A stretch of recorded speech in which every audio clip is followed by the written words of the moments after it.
PTY Limited. In this quick educational, I'm going to take you through what the pros and the cons of investing in this structure. Spoiler alert, I recommend this to all of my students. So personal name doesn't make sense. Trusts are expensive and tax inefficient when starting out. The company is where you want to go. As you start to build and scale, that's when the trust picture comes in. But this is the entity to get started. And in this educational, I'm going to tell you why.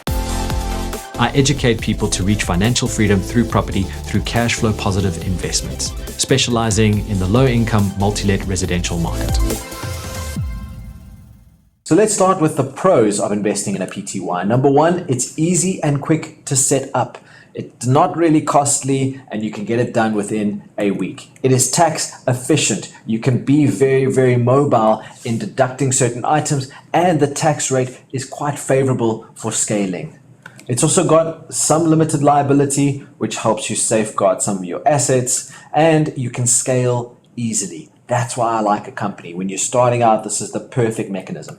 You know, some of the drawbacks or the cons is, first of all, institutional finance. If you start going to the ABSAs and standard banks with a newly registered company, they're not going to love it. They want financials. They want a balance sheet to be able to lend against. So because your company is new, it doesn't really have assets, you're kind of starting out, the bank's going to request you as the director to take personal surety of all the debt. What does that mean? Well, if your company defaults, if your company doesn't pay the bank the bond repayment, the bank can come after you and they can attach everything in your personal name or your personal assets to the debt.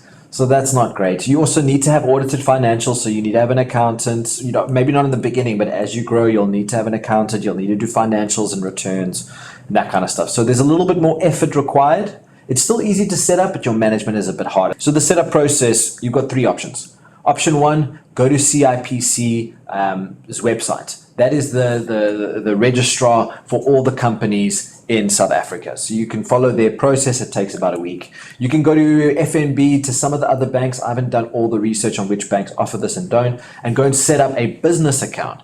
Now, some of these business accounts allow you to set up a bank account, but they also register a company with CIPC, and they do it in a bundle. I did it with FNB a while back. I don't know if they still do it, but you register an account with them and they register the CIPC data for you. So you get two birds with one stone. Or, you know, if you don't mind paying for it, you can get your accountant to set it up, or you can consult an accountant. They can do it for you.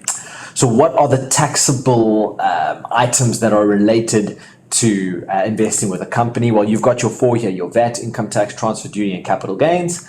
All four of them are applicable, but VAT is depending on how much you're earning and what space you're investing in. So remember, VAT is the tricky one, right? VAT is the abbreviation for value added tax. It is the tax on the supply and consumption of goods and services in the economy.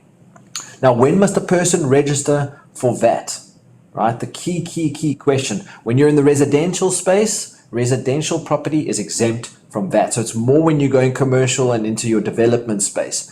It's also when you're earning greater than 1 million Rand in revenue for a 12-month period consecutively.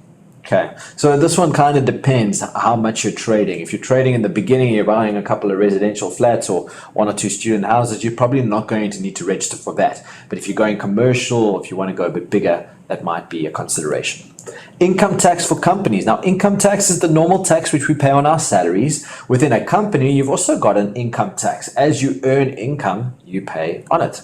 So now the company's tax rate, it was 28%. It's recently changed to 27%. Again, please go and check SARS's website, because the time you're watching this video, it might have changed again, but currently we're sitting at 27%. Compared to your personal name, right? Personal name is between 18% and 45%. Makes sense to go in here, because the rate of tax that you're going to be paying is much less. Plus, you can deduct a whole bunch of items. You can deduct your rates and taxes, your water and electricity, your done repairs. If you earn more, you don't pay more. So this is a big pro compared to your personal name. Your personal name, when you earn more, you pay more. So as you build a portfolio, as you scale, as you have 10 properties in your personal name, now you're paying 45% tax on everything. Whereas a company, you can have 10, you can have 100, you can have 10,000, and you're still paying 27%. Transfer duties.